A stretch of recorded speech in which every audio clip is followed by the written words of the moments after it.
Hi, it's Drift Boy. This week we look at three distinct but interrelated concepts essential for leadership in organizational settings.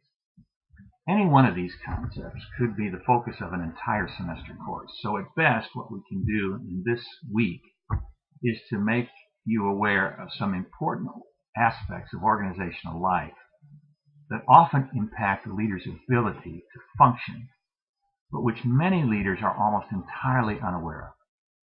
The three concepts I'm talking about are emotional intelligence, systems thinking, and self-differentiation. In North American culture, there's a strong emphasis on individual effort, individual success, and individual accountability. This focus on the individual influences how we look at leaders. Effective individual leaders are expected to make or break the effectiveness of an organization in achieving its mission. However, in our focus on the individual, we can often overlook the fact that every leader operates within a web of relationships, both within and, as we shall see, outside an organization that influence his or her ability to lead. Systems thinking helps us begin to identify those webs of relationship and understand how they impact us and everyone else within an organization. Self-differentiation helps us to recognize and respond appropriately to those relational forces with authenticity, honesty, and integrity, which are three key characteristics of all effective leaders. Emotional and social intelligence give us the tools to be self-differentiated.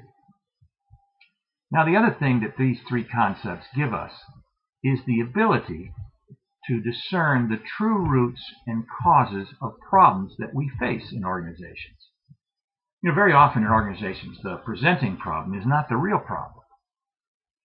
For instance, very often leaders focus on numbers of dollars earned or dollars spent, numbers of clients served, numbers of cases addressed. And when the numbers are good, leaders often look no further.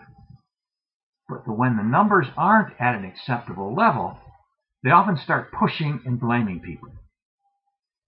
But sometimes the reasons that numbers are bad may have to do with something that's not immediately evident within the organization. For instance, it may have to do with overt or even covert conflicts between people within the organization, which in turn has led to low morale, which in turn has led to a lack of motivation among employees, which in turn has led to poor performance and thus poor numbers.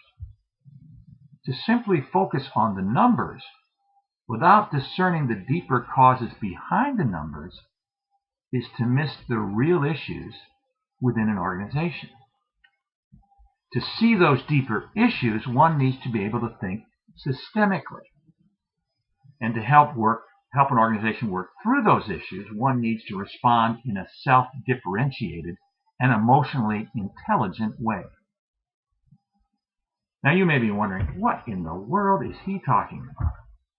Now I admit this is complex stuff, and we are only going to scratch the surface of it this week. But in so doing, I hope we become more open to some of the deeper levels of leadership that are less visible to the outsider, but which significantly shape who we are and how we act as leaders. I look forward to learning about this important area with you.